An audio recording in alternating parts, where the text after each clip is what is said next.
नमस्कार दोस्तों, एक बार फिर से आपका स्वागत है मेरे YouTube चैनल कल्याण दुष्टि में। दोस्तों, आज हम बात करने वाले हैं कि मन में उठ रहे सवालों को कैसे शांत करें, बेचैनी को कैसे शांत करें। इस कहानी में हम आपको 4 ऐसी आदतों के बारे में बताने वाले हैं जिसे आप अपने जीवन में अपनाकर एक अच्छी जिंदगी जी सकते हैं और अच्छे कामों में अपना जीवन व्यतीत कर सकते हैं। अगर आप इस वीडियो को शुरू से लेकर अंत तक देखते हैं तो यहाँ पर बताई गई यह 4 आदतें आपकी पूरी जिंदगी को बदल देंगी।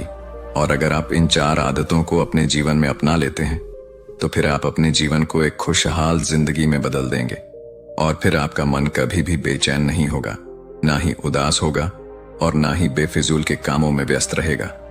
दोस्तों, अगर अभी तक आपने हमारे चैनल को सब्सक्राइब नहीं किया है तो चैनल को सब्सक्राइब अवश्य करें और कमेंट बॉक्स में नमो बुद्धाय जरूर लिखें। तो चलिए शुरू करते हैं। आज की वीडियो को एक बार किसी राज्य का राजकुमार महात्मा बुद्ध के पास आता है और वह महात्मा बुद्ध से कहता है, आप हमेशा कहते रहते हैं कि ध्यान करो, लेकिन मेरे लिए ध्यान करना तो दूर की बात है। मैं कुछ समय के लिए अपनी आंखें बंद करके शांति से भी नहीं बैठ पाता हूँ। मेरा मन इतना बेचैन है कि यह हर समय कुछ ना कुछ सोचता रहता है।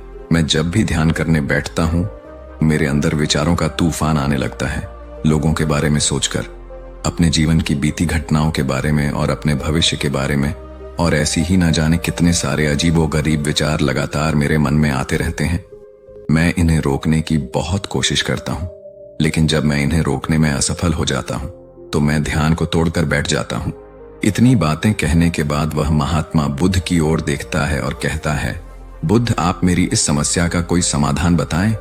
बुद्ध ने कहा, मैं क्या समाधान बता सकता हूँ? सोचो, तुम्हारा ही मन है, लेकिन यह तुम्हें कुछ देर तक आंख बंद करके बैठने भी नहीं देता है। कितना आजाद कर रखा है तुमने इसे। राजकुमार ने कहा, बुद्ध, मैंने बहुत सोचा, लेकिन मुझे अपनी इस समस्या का कोई समाधान समझ नहीं मिला, इसलिए मैं आपकी शरण में आया हूं। अब आप ही कोई रास्ता दिखाएं। बुद्ध ने कुछ देर तक राजकुमार के चेहरे की तरफ बड़े ध्यान से देखा और फिर कहा, ठीक है, तुम ये 4 आदतें छोड़ दो और फिर तुम्हारा मन लगने लगेगा। राजकुमार पूरे ध्यान लगाकर बुद्ध की बातें सुनने लगा। बुद्ध ने कहा, पहली आदत है कि दूसरों के मन को पढ़ना छोड़ दो। तुम और तुम्हारे जैसे ज्यादातर लोग यही गलती कर रहे हैं कि वो दूसरों की मन की बातों को पढ़ने का प्रयास कर रहे हैं कि अच्छा, सामने वाला मेरे बारे में ऐसा सोच रहा है, और यही एक आदत तुम्हें सबसे ज्यादा बेचैन और परेशान कर रही है। ज्यादातर उत्सवों पर लोग दूसरों के मन की बातों को गलत और नकारात्मक तरीके से ही पढ़ते हैं। जैसे कि लोग अक्सर सोचते हैं कि दूसरे लोग उनकी तरक्की से जलते हैं, उसे नीचा दिखाना चाहते हैं, उसे पसंद नहीं करते, उसकी मदद नहीं करना चाहते, और ऐसी ही ना जाने कितनी सारी नकारात्मक बातें ये लोग दूसरों के प्रति अपने अंदर बैठा लेते हैं।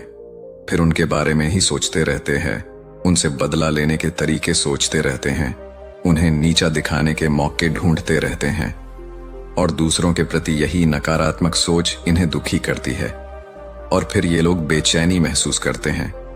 इसलिए दूसरे लोग क्या सोच रहे हैं इसका अनुमान लगाना बंद करो। दूसरे लोगों के विचारों को पढ़ने की कोशिश करना बंद करो। अगर पढ़ना ही है तो खुद के विचारों को पढ़ना शुरू करो कि तुम्हारे अंदर क्या चल रहा है। कहीं तुम नकारात्मक सोच, शिकायत या बुराई करने जैसी आदतों के शिकार तो नहीं हो रहे हो? फिर बुद्ध ने कहा, दूसरी आदत है कि कभी ये मत सोचना कि असफल हो गए हो तो लोग हंसेंगे। हंसने दो। लोगों को असफलता पर हंसना तो लोगों का धर्म है, क्योंकि अगर तुम सफल हो जाते तो यही तो वो लोग हैं जो तुम्हारी तारीफ करते, तुम्हें सम्मान देते, तुम पर गर्व करते। अगर तुम अपनी सफल होने पर दूसरों से तारीफ की उम्मीद करते हो तो अपनी असफलता पर उनके हंसने से तुम्हें दुखी नहीं होना चाहिए।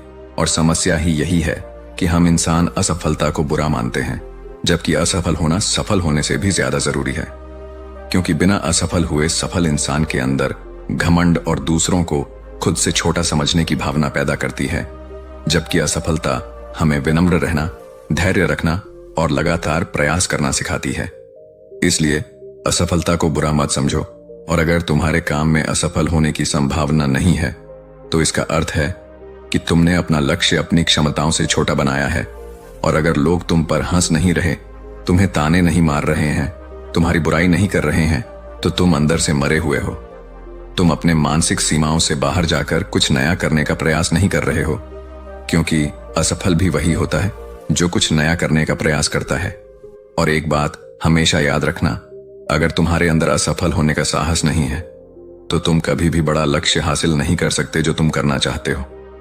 इसलिए असफल होने और लोगों के हंसने से डरना बंद कर दो। फिर बुद्ध ने आगे कहा, तीसरी आदत है समय को काटना छोड़ दो। लोगों को लगता है कि वो समय को काट रहे हैं, लेकिन असल में समय हर बार उन्हें काट रहा है।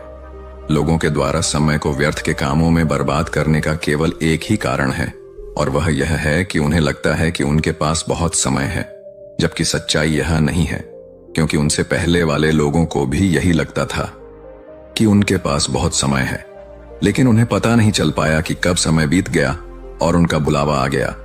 और जब तक उन्हें अपनी गलती का एहसास हुआ तब तक समय उनके हाथ से निकल चुका था। बस पश्चाताप रह गया था कि सारा जीवन व्यर्थ के कामों में बर्बाद कर दिया।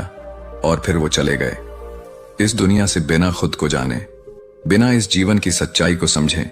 इसलिए जब तक यह जीवन है, इसे अच्छे कामों में लगाओ, खुद को जानने में, दूसरों की मदद करने में, लोगों को सही राह दिखाने में, मानवता के कल्याण में। और दूसरी बात, समय को बर्बाद करने से आज तक किसी को खुशी नहीं मिली है। हालांकि समय काटने से तुम्हें क्षणिक खुशी तो महसूस हो सकती है, लेकिन जब तुम्हें होश आता है और तुम देखते हो कि कितना सारा समय बर्बाद किया जा चुका है, तब तुम्हें खुद पर क्रोध आता है और तुम पश्चाताप के भाव से भर जाते हो। और फिर यही पश्चाताप का भाव तुम्हारे अंदर तनाव पैदा करता है और तुम बेचैन हो जाते हो और लगातार अपनी उस गलती के बारे में सोचते रहते हो। फिर तुम्हारा किसी भी काम में मन नहीं लगता और तुम उदास रहने लगते हो। और यह चक्र लगातार चलता रहता है, जिसकी शुरुआत हुई थी समय को काटने से। इसलिए समय को काटना बंद करो और वो करना शुरू करो जो जरूरी है। फिर बुद्ध ने कहा, चौथी आदत है यह सोचना छोड़ दो कि मुझसे बड़े बड़े लोग यह नहीं कर पाए तो मैं कैसे कर पाऊंगा। असल में दूसरों से खुद की किसी भी चीज में तुलना करना ही व्यर्थ है। सबकी परिस्थितियां अलग हैं, सबकी सोच अलग है। और क्या हुआ, अगर दूसरे नहीं कर पाए तो हो सकता है कि तुम ही कर जाओ, क्योंकि अक्सर वही लोग इतिहास रचते हैं जिनसे ज्यादा उम्मीद नहीं होती। और फिर हो सकता है कि जिसे तुम बड़ा समझ रहे थे, जिसके लिए तुम सोच रहे थे कि उसने बहुत मेहनत की है, बहुत प्रयास किया है, उसने कभी उतना प्रयास किया ही ना हो, केवल मेहनत करने का दिखावा किया हो। क्योंकि ज्यादातर लोग कभी उतनी मेहनत करते ही नहीं हैं जितनी उन्हें अपने लक्ष्य प्राप्ति के लिए करनी चाहिए, और दूसरे लोगों के सामने यह दिखाने का प्रयास करते रहते हैं कि मैंने तो बहुत मेहनत की थी, लेकिन मेरी किस्मत ही खराब थी। और यही वो लोग हैं जो दूसरों को बातों ही बातों में कहते रहते हैं कि जब इतनी मेहनत करने के बाद मैं सफल नहीं हो पाया तो तुम कैसे हो पाओगे। लेकिन अंदर ही अंदर ये इस बात को जानते हैं कि उन्होंने कभी उतनी कोशिश नहीं की थी जितनी उन्हें करनी चाहिए थी।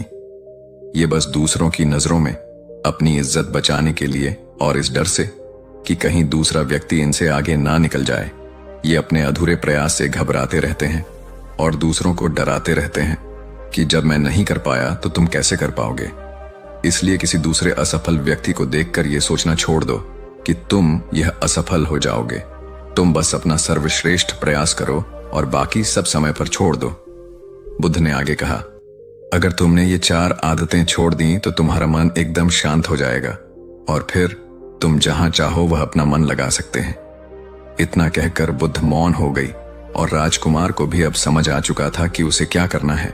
उसने मन ही मन उन 4 आदतों को छोड़ने का निश्चय किया और बुद्ध का धन्यवाद किया और वहां से चला गया।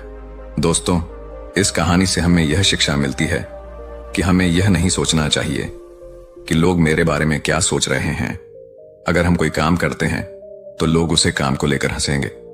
इसके अलावा हमें अपना समय बर्बाद नहीं करना चाहिए।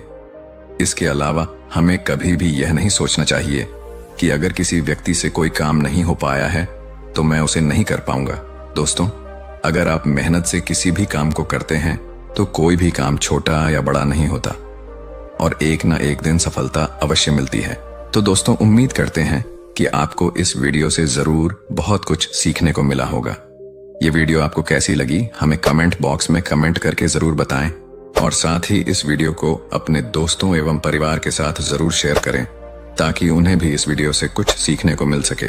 धन्यवाद। नमो बुद्धाय।